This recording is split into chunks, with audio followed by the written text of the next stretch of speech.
Hello students, তোমরা দেখছো গণিত মশলা। আমি আব্বাসউদ্দিন। আজকের ভিডিওতে আমরা শিখব যে কিভাবে একটি স্কেলের সাহায্যে একটি নির্দিষ্ট দৈর্ঘ্যের রেখাংশ অঙ্কন করতে হয়। ধরো একটা রেখাংশ দিয়েছে 5 সেমি, ঠিক আছে? সেই 5 সেমি রেখাংশটা আমরা এই স্কেলটার সাহায্যে কীভাবে অঙ্কন করব সেটা আমরা আজকে শিখব, ঠিক আছে? চলো শুরু করা যাক। দেখো প্রথমে দেখো এই স্কেলটা দেখো উপরে আছে সেমি, আর নিচের দিকে দেখো এই দাগগুলো যেটা দিয়ে আছে এগুলো হচ্ছে ইঞ্চির দাগ। তাহলে উপরটা হচ্ছে আমাদের সেমির দাগ, যেগুলো ইঞ্চির দাগ, ঠিক আছে? দেখো সেমিতে আমাদের লেখা আছে, প্রথমে দেখো এখানে শুধু সেমি বলে লেখা আছে, কিছু লিখে নিই। তার মানে এই পয়েন্টটা হচ্ছে আমাদের 0 পয়েন্ট। তারপর দেখো 1 2 3 4 5 6 7 8 করে আমাদের পরপর 15 সেমি পর্যন্ত আছে। দেখো আমাদের প্রত্যেকটা সেমি থেকে আমাদের মাঝখানে আবার ছোটো ছোটো একটা ভাগ আছে। যেমন দেখো 0 আর 1-এর মাঝখানে একটা ভাগ আছে, এই দাগটা দেখতে পাচ্ছ? এটা ধরো আমাদের 5, মানে এইখানের মধ্যে এই যে 0 থেকে 1-এর মধ্যে এই যে দাগগুলো আছে, এই দাগটা হচ্ছে 10টা ভাগে ভাগ করা আছে, ঠিক আছে? তার মধ্যে এটা হচ্ছে আমাদের অর্ধেক দাগ, সেজন্য এটা 5 নম্বর ধরা হয়।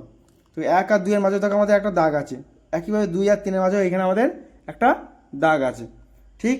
তাহলে যদি আমাদের বলে যে 5 সেমি দৈর্ঘ্যের একটি রেখাংশ অঙ্কন করো, তখন কী করবো? দেখো আমরা প্রথমে আমরা এই যে এই শূন্য দাগ থেকে এইখান থেকে আমরা একটা পয়েন্ট নেবো, ঠিক আছে? পয়েন্ট নিলাম। দেখো এইখান থেকে আমাদের দেখো 5 সেমি পয়েন্ট, এই যে দেখো 5 সেমি, এটা এই 5 সেমি এই সোজা একটা পয়েন্ট নিলাম, বোঝা গেল? তাহলে এই পয়েন্ট আর এই পয়েন্ট আমরা স্কেলের সাহায্যে যোগ করে দেবো, ঠিক? তাহলে এটা হয়ে গেল আমাদের 5 সেমি একটা রেখা অংশ। এটার নাম দিয়ে দেবো এদিকে এ, এদিকে বি, ঠিক আছে? দেখো অনেকে কি করে, অনেকে এই মাপটাকে নেয় আমাদের এই 1 সেমি থেকে, ঠিক আছে? এই 1-এ বসিয়ে 5 পর্যন্ত টেনে দেয়। 5 সেমি মানে 1 থেকে টানতে শুরু করে, এই 0টা ধরে না, মানে 5 সেমি যখন বলবে বা কোনো সেমি যখন বলবে তখন 1 থেকে শুরু করে স্কেল ধরতে, এখান থেকে এই পর্যন্ত ধরে নেয়, তাই দাগ দিয়ে দেয়। দেখেন একটা নাম দিয়ে দেয়, যা করছি সিডি নাম দিয়ে দেয়। দেখো এই লাইনটা আর এই লাইনটা কত তফাৎ, দেখো দেখো আগের লাইনটা কি ছিল আমাদের বড়, এটা ছোট, তাহলে এটা আমাদের হবে না, এটা ঠিক। তাহলে সঠিক মাপ হচ্ছে আমাদের এবিটা, সিডিটা হচ্ছে আমাদের সঠিক মাপ নয়। আশা করি বোঝা গেল।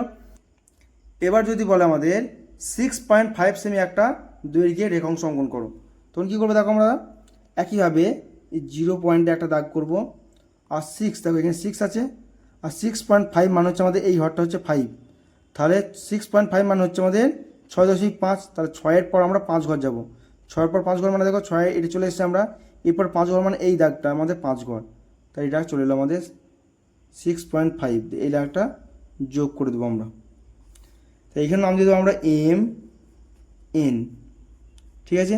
এইটা হলো আমাদের 6.5 সেমি। একইভাবে যদি বলে আমাদের 4.4 সেমি রেখাংশ অঙ্কন করো, তাহলে 4.4 সেমি মানে দেখো আমরা কী করব?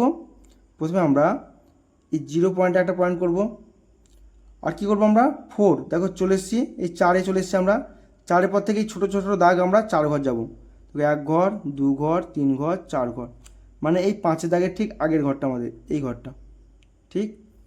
এইটা যোগ করে দেবো আমরা, তাহলে এটা হয়ে গেল আমাদের 4.4। এটা আমি দিলাম ও পি, এটা সেমি, ঠিক আছে? তাহলে এটা হয়ে গেল আমাদের 4.4 সেমি। আশা করি তোমরা বুঝতে পারলে যে স্কেলের সাহায্যে বা সাধারণ স্কেল, এটাকে আমাদের বলে সাধারণ স্কেল, এই সাধারণ স্কেলের সাহায্যে কীভাবে একটি নির্দিষ্ট দৈর্ঘ্যের রেখাংশ অঙ্কন করতে হয়। আশা করি তোমরা বুঝতে পারছো। এরপর তোমাদের যে কোনো দৈর্ঘ্যের রেখাংশ দিক তোমরা সেটা সঠিকভাবে অঙ্কন করতে পারবে, এই আশা রাখি। ভিডিওটি ভালো লাগলে অবশ্যই লাইক শেয়ার করবে। Thank you for watching.